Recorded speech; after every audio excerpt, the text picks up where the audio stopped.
The WAFB Podcast Network is sponsored by Neighbors Federal Credit Union.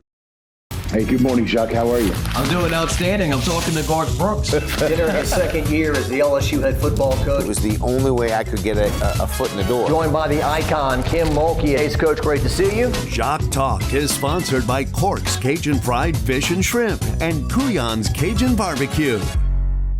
Well, it's my pleasure right now to be joined by a guy who was a huge part of LSU and their success from the year 2000 through the year 2021. That, of course, included 3 national championships and another national championship appearance. Tommy Moffitt. Tommy, thank you for the time today. Thank you for having me, Jacques. At Texas A&M now, and I'll just start it off this way. You were on the LSU sideline for all those years. What is it going to feel like to be on the opposite sideline this week? Yeah. That's been a popular question this week. And, I think I've been here long enough and seen enough LSU games outside of the program, since I got fired. I don't think it's going to feel any different than another game, to be perfectly honest, because you try to prepare for every game the same. And I'm familiar with some of the people that still work within the program, but I hope it doesn't feel any different than what I felt last week against Mississippi State or Missouri or any other team that we've played. You have to work, right? You got to have a job. And right. So there you go. Yeah, gotta pay the bills, and that's what I'm here doing. Now, as we talk about that, sometimes we have to, just refresh people on history, because sometimes people decide, they make their own history. You did not leave LSU and go to Texas A&M. As you said, you were let go. You were out of the game for a little bit. They offered you a job. You took it. Correct. I spent 2 years trying to fill the void of coaching. And when this job opened up, I thought it was time for me, one, personally, to get back into it. I missed it. I missed the interaction with the players, but I also felt like it was a place where you could be successful if the right coach were hired. And I knew Coach, I didn't know him personally, but I had followed Duke the 2 years that I was off. And I knew people that worked on Duke's staff. He actually hired 2 of my former staff members at LSU. So I had a pretty good idea the type of coach and the type of man that he was. And so it was something that I was very interested in doing. And certainly I had heard that even while you were at LSU, there were prominent people who offered you jobs at other places. So this was not a case of a guy who was over the hill and, needing to get out. I mean, you were still getting big time offers. And I know it had to feel good that a place like Texas A&M says, Hey, Tommy, be our guy. Yeah, I was really excited about this opportunity. Coach Elko had proved that at Duke that he could rebuild the program and that he was going to hire good coaches and recruit good athletes. And we all know, the tradition here and the ability to attract good players. And I felt like this was a place, again, where I could come and be successful. And you still would know some guys on the LSU sideline, right? The Garrett Nussmeyers of the world and whatnot. I mean, certainly Yeah, Josh Williams, Sage Ryan, Greg Penn. There's a number of players, plus Will Campbell and Emory Jones. I know them from recruiting and Emory playing at Catholic High. So, there's some guys still on the roster that I know. A bunch of them, Savion Jones, so on and on. So, So there'll probably be some handshakes and hugs before and after the game, but those 60 minutes. Yesterday the players made me. They didn't. They told me. They said, "Coach, you're not allowed to go shake hands with anybody before the game." I said, "Okay." So players warned me. But after the game, I'm going to definitely go talk to those guys. Yeah. Well, that's an interesting conversation. I remember when LSU went over there in 2022, there were a number of LSU players who went and shook hands with Max Johnson and told him hello. Yeah. And I kind of heard some fans, some people kind of griping like, hey, we're Yeah. not nice and cozy before a game, Yeah. Yeah. So. Well, our team made it clear to me yesterday that they didn't want me doing that. So I said, okay, I won't do it. Yeah. Yeah. And you walk away, you told me, you said, look, I got the job in 2000 because the previous guys weren't winning enough. Mm-hmm. And I lost the job because we weren't winning enough. Now, there's a lot of people that had something to do with that, but Right. you walk away with great memories and still all those players who I've heard say, Tommy Moffitt had just as much to do with these national championships than anybody on that staff. Yeah. Yeah, I have, again, a lot of fond memories, coached some incredible players and players that I've been in contact, weekly since they played at LSU. I mean, great relationships with players. And there are players that are coming to this game that have reached out and said, hey, you better make sure that you made time to see me. I'll come by the weight room, So, I had a great time there. I had two sons graduate from LSU. Brady, my youngest son, is a sophomore at LSU. He's got a job there in the athletic department. And, I had a great time there. Yeah. A lot of fond memories. You told me a year ago that you're friends with Jake Flint too. So the average person may say, "Oh, the guy that replaced me, the heck with that guy." But that's not the case. No, it's not the case. Not the case at all. Yeah, good stuff. I've been watching A&M, and I watched that game y'all played against Missouri, and just the defensive licks and kind of the intimidation that the defense was putting on Missouri. And I'm thinking about strength and conditioning. How have you seen this team progress since you've come aboard? They've done very well. The first couple of weeks there was an introductory phase where we went over the basic techniques. And we really didn't get into any real lifting or running or conditioning until probably the second month I was here. And today with the transfer portal, and so we had freshmen, mid-year signees. We had guys that were on the team prior to Coach Elko getting here. Plus, we had a bunch of poor guys that came. So we were a big melting pot. My staff, not just me, but my staff had to get comfortable. Also, we had to, we had not a brand new weight room, but we had a new weight room to us that we had to reconfigure, and we had software and technologies that we had to boot up. So it was a little learning curve in the beginning.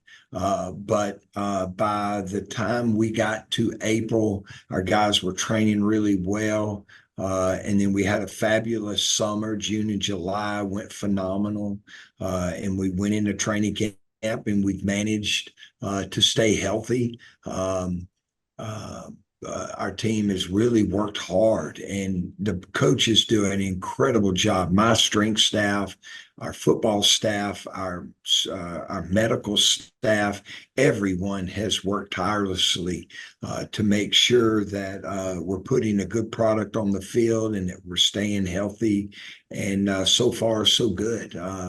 But the team has done incredibly well. And I have nothing but praise for those guys to allow me to do the things that we needed to do in order to get to where we eventually want to be. Yeah. Le'Veon Moss is a local kid, and we're talking to people who followed recruiting. There were reasons why he just needed to leave Baton Rouge and go somewhere else, and he's really coming into his own this year. What have you observed from him? Yeah, so Le'Veon is a fabulous young man. He works really hard in here. He reminds me a lot of Joseph Adai. I see a lot of Joseph in his personality, but also how he plays the game. He takes this craft seriously. He works hard. He's been great for us in the weight room. He does an incredible job with his nutrition and maintaining his weight. And it's been incredible to get to know Le'Veon and the type of person he is. And it's been great to watch him play and have a good season. It really is. Well, if he reminds you of Joe Adai, he must be strong as a horse then. Yeah. Le'Veon is really good in the weight room. Yeah. And he's fast too. He's really fast, but a great kid, phenomenal young man. Yeah. I remember looking at Joe, not wiry would not be the right description, but shredded. Yes. Just power. Yeah. And that's Le'Veon. He's built a lot like Joseph Adai. Yeah. Like not the size of like a Leonard Fournette, but for his size, just tremendously powerful. Yes, he is. Yeah. College Station. I mean, that stadium is a like Roman Coliseum. It's a huge place. Yeah. And it's very unique. And the way they sway back and forth and shoot that cannon and all that. Brian Kelly said this week, it is upper echelon. He said, look, no offense to Arkansas and South Carolina. Those were tough places to play, but this is a next level. This is going to be challenging for us. Yeah, the cannon gets me every time. I've never, even, as I was a high school coach and the different places I coached, whenever we played someone that had a cannon, it would always, spook me. And that cannon gets me every time it goes off. But yeah, we're expecting a big crowd. We're expecting a capacity crowd, 108, 109,000 people. So it's going to be a packed house, and it's a night game, so it should be electric. Yeah. Well, I was very impressed in 2022. LSU goes over there. It's the last game of the regular season. A&M was 4-7 overall. They were going nowhere. And that place was packed, and they seemed like they were going to the SEC championship, and they punched LSU in the mouth that night and won big. So, the 12th man, our fan base here take that very seriously, and they do an incredible job. The atmosphere, and the good thing about this place, it doesn't matter who we play, whether it's an FCS school or a Southeastern Conference school. The 12th man always shows up, and they do a great job of supporting the football team. Yeah. I can't imagine you doing some of this stuff, though. I don't know.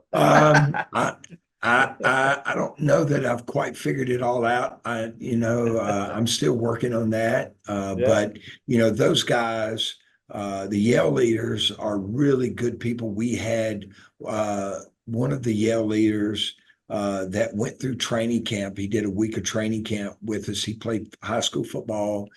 He was a kicker, and he came out and did training camp with us this fall. So I have a lot of respect for him. And, they're all members of the Corps. So they're going to represent our country at some point. And they're some fine young men. Well, people have pointed out, sometimes people that aren't fans of LSU, that LSU's real name is LSU A&M. Like it is part Correct. of the, and so the schools, although they're very different, they do have a lot of similarities as well. Mm-hmm. It's, and Texas A&M is big too. I think there's like 70,000 students here. So it's an enormous university and an enormous campus. And it's taken some getting used to. Well, my parents would always tell me when people would tell Aggie jokes, my mom would be like, well, Jacques, that is kind of ironic because people that go to school there are actually pretty smart. It's not. And what's really neat too, there's I want to say there's like over 4,000 core members that are on campus here. So in the morning, every morning when I park my car and I park my truck and get out to go to work, you can hear them and you see them running around campus doing their conditioning, and they're doing they're singing those songs like they do in the military. And, you can hear them playing Reveille. You hear all of that all around campus because there's over 4,000 of them. And so it's nothing to be driving on campus and pass, a group, some members of the U.S. military out doing their drills and running along campus and exercising and working out. So it's really neat to hear all of that. And you hear it every morning that I come to work. So it's really neat to be able to be a part of something like that. Yeah, one of the few places where a lot of people are waking up and getting to work before Tommy Moffitt. Maybe. Yeah. Oh yeah. There's a lot of people here on campus, and you feel safe here too. It's got to be one of the safest universities in America because those guys are all members of the United States military, some branch of the United States military, and they're always running around campus. So this has got to be a safe place. Yeah, well, that's good that you point that out because some people crack jokes about all that yell practice stuff, but it's good to remember, what they're doing for our country and what they will be doing in the future. So, anything else you want to add about Texas A&M and being there right now? I mean, is it kind of reborn might be a little dramatic, but do you feel like a new spirit, new energy now that you've got a position like this again? Yeah. I'm not doing anything different than I did before. It's I have my former staff members that worked with me at LSU are here. So there's nothing really new. The biggest difference between working here and working at LSU is that I am here by myself. My wife and my 3 boys are in Baton Rouge, and I miss them tremendously. And I'm a grown man. I'm 61 years old, but I love my wife and my kids and my dog Boone. And so there are afternoons, I get home from work and I walk into an empty house. I kind of wish my wife and kids were there. But other than that, no, I'm coaching the same style and group of athletes. I have a wonderful facility here that I work in. We have a very supportive administration. Trev Alberts has been phenomenal to work for. Coach Mike Elko, our staff, my strength and conditioning staff is second to none. So it's, I don't want to use the cliche, same old wine with a new bottle, because it's not. There's a lot of similarities, but there are some things that are different. But again, the biggest difference is that I'm here by myself. So, there are nights instead of eating a fresh home cooked meal, I'm eating a can of chicken noodle soup with some crackers and pimento cheese. But it's been fun. It's been a challenge, anytime, and I've heard coaches say this, that a person only has so many rebuilds in their body, like you can only take over so many programs and rebuild them, because it's been tough. It's when you take a team from scratch and rebuild it, it's a tough responsibility and it's a tough job. And our staff here, again, my strength staff, the medical staff, the football staff, and our administrative staff has worked tirelessly to turn this program around and get it headed in the right direction. And I think everybody here, is really happy with the success that we've had, but certainly not finished with the work that, we're still a work in progress. We've got a lot of work that we have to do. And, I tell the players we have miles and miles and miles to go before we rest. But it's been a great journey. I'm glad I did it, and I'm looking forward to the rest of the season and next year. Awesome. Got a few more things before you go here. Nick Saban, have you watched him on TV? And what do you think so far? Because people that knew him would say he's not that curmudgeon that some people label him to be. He's got a personality. He's charming, and he certainly has shown that on television. Yeah. Well, Coach is an extremely smart man. He's also very organized, and he took that program at Alabama, our program at LSU, and I'm sure he was the same way at the Miami Dolphins. He was very serious about his responsibilities as the head football coach and in charge of that entire organization. But I think he wouldn't have retired had he not felt like it's time. And I think he's enjoying himself. Coach always liked having guests over at his house.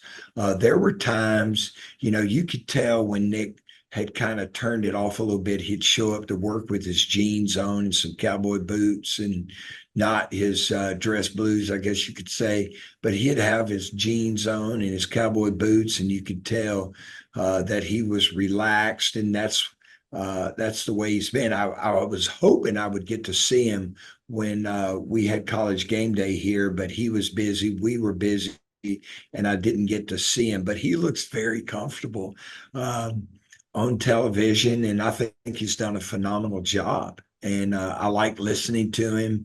It's, when he's talking, and I've always listened to his press conferences, since and I do that a lot. I listen to a lot of coaches' press conferences, guys that I've worked for and guys that I just know. It's always interesting to see what coaches have to say the day after they win or lose. And so you can tell in the tone of his voice that he's calm and relaxed and having fun. Awesome. On a sad note, Charles Baglio. Yeah. I know you spent a lot of time with him in that building. Great coaching career as a high school coach, and then did a lot of unglamorous work. Let's be honest, at LSU for many years for a number of coaches. Right, Saban, Miles, Ogeron. I don't think he worked with Kelly. I think he retired. But tragic ending to a long life. 81 years old, but very sad. Yes. In fact. I was walking when we got to Tupelo. I always like to go for a walk. And Tupelo is a nice little city. It's actually a beautiful little city. And I was walking on Friday afternoon, and I walked past a place that he and I had dinner. One year we skipped the Friday night team meal, and there's a little steak restaurant right down the road from the hotel. So I walked past it, and I thought of a couple of people, and I thought, let me call Coach Baggs. And so I called him, and he didn't answer. So then I called Boudreaux, and I talked to Boudreaux for a few minutes, and then while I was talking to Boudreaux, my phone rang, and I looked, and it was Coach Baglio. So I spoke to Coach Baggs for, 6, 7, 8, 9, 10 minutes. I didn't even look, didn't pay much attention to it.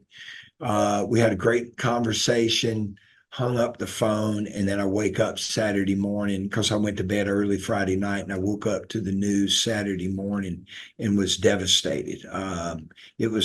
Saturday was a tough day for me, but Coach Baggs was this kind and generous. One of my assistant coaches told me on Monday that Coach Baggs used to always give our GAs and our interns like gift certificates to go to the buffet at the casino or something. He was always doing something nice.